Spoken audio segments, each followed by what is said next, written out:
Hello everyone. Now we're going to take a look at the Cessna 208 Grand Caravan. We're presently located at Antivario in Madagascar, and it's just kind of neat to see that we have yet another unique airport in a unique part of the world. Solid plane for this choice also. The Cessna 208, of course, is one of those aircraft that I remember from FSX, as well as some other flight simulators as well. It's nice to see it's finally got kind of like a modern little upgrade. It's always fun, of course, to see the control of that, its funky little angle and everything like that. And this particular version is the passenger carrying version, so we've got a pretty good hunk of people that we could probably drag in the back. Plus, we got the million buttons, and it's just, oh, it's so nice. And I love this nice flat metal floor, and got my little cup holder and everything. Good stuff. All right, without further ado, let's go ahead and get rolling. So on a Cessna 208, usually use 2 notches of flaps to start, in case you're curious. So we're going to go ahead and make sure those are in the right position. I'm going to gently apply force. It's so weird not having conventional gauges. It's just, it's different. Double check to make sure my RPM is set correctly, and that's looking like pretty much as we can give this thing at one time. Just a tiny bit more. Lovely. All right, let's get rolling. Wow, this thing literally wants to torque itself off the left side of the runway. I'm like, fighting it. You can probably see how far my foot's pushing over right now, trying to keep us in the middle. Kind of reminds me of a helicopter, not gonna lie. All right, upsy daisy. The Cessna 208, it is not what I consider to be a fast aircraft. It is, however, wonderfully versatile. It can carry pretty much anything you can fit into it. It can probably drag somewhere. It is not what I consider a fast aircraft. It is powered by another Pratt & Whitney Canada PT6. Like I said, we'd see that quite a bit. Whenever you get a turboprop that's small, it's probably a PT6. Pretty good airplane, though. I've got about just shy of 700 horsepower in this particular version. Oh, it did not like that. Terrain, pull up. There we go. And let's go ahead and take a look at Madagascar. Now, this particular capital of Madagascar is actually located towards the center. You basically have a huge plateau in the center of Madagascar. Then there's this huge depression, almost as if something basically like a giant meteor hit here. And then you put your major cities right here, smack dab. It's actually pretty cool. Like just looking around at the individual buildings, and just the colors are just so different than what you probably expected.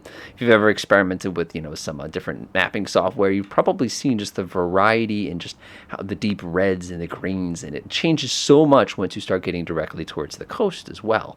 I just think this is kind of neat because you get a pretty good look at this big lake where basically they settled so much of their population in. Let's go ahead and reduce the power a little bit, and let's go ahead and put this aircraft a little bit through its paces. Now, a Cessna 208 is not exactly a high-performance aircraft. It is not intended for that purpose. It's really designed to carry things and get it there in one piece, despite how bad it is mistreated kind of along the way, kind of a thing. So I'm going to go ahead and give myself a little bit more trim here. It's a little tricky to trim this, but nothing too unusual so far. I'll go ahead and sit a little bit higher in the seat. And now we get a really, really good look at this very, very lush area. Again, we're basically in the center of Madagascar at this time. As far as the Cessna 208 goes, again, this is a pretty solid rendition of it. It's pretty much everything I remember. I feel like it's just slightly heavier than I remember in some other simulators, but again, I've never actually flown in one of these, so I can't speak to the veracity of that particular statement there.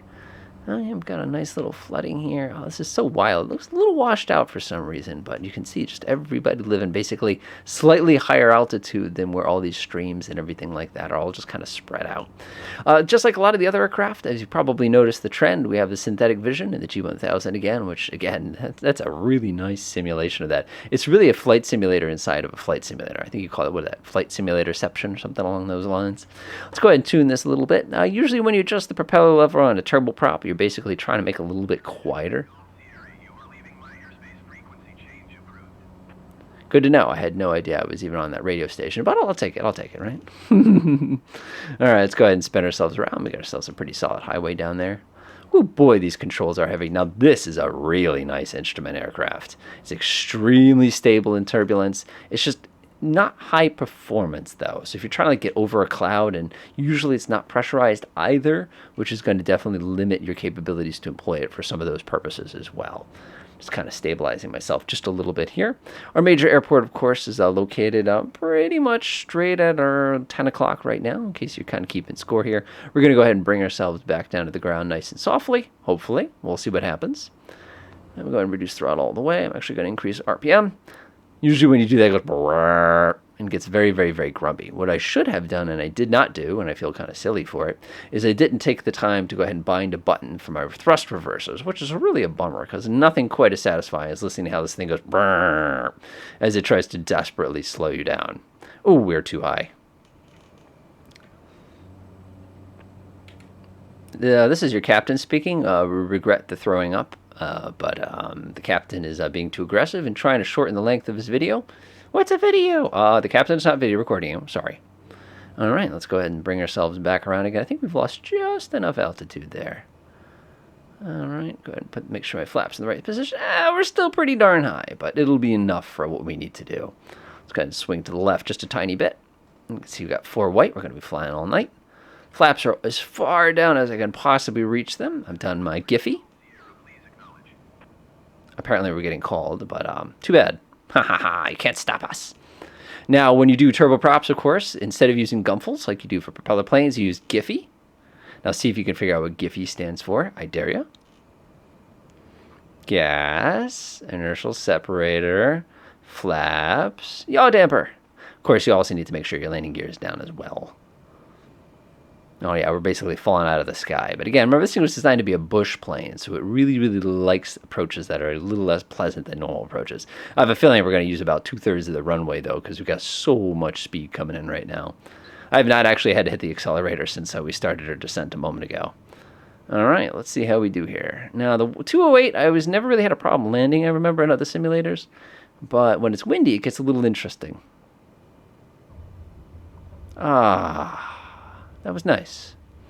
That was nice. Oh, I really want thrust reversers. I just forget what button it is. All right, hopefully you found this helpful. Again, this is a really solid airplane. Probably not going to get as much use as the TPM just because it's just kind of heavy and slow. But if you're looking to like do some FS economy when we finally get that stuff later on, this is probably going to be one of your standard go-to aircraft. It's just heavy, it's slow, and it's very reliable. Enjoy.